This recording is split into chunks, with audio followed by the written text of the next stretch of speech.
Welcome to DIY Daisy. In this video, I am going to show how to solve a snake Rubik's Cube.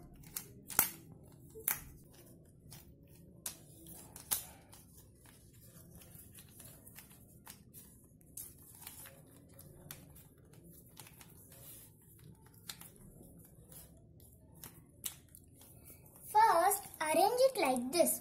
It should look like a staircase. Now start from this side.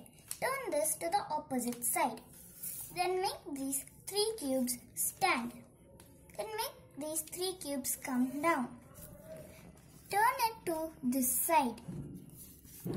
Now bring this white cube up.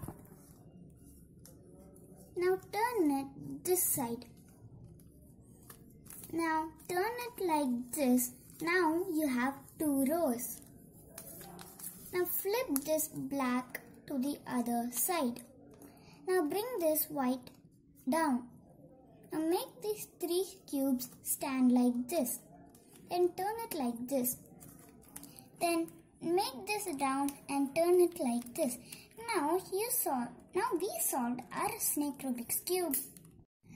Thanks for watching DIY Daisy.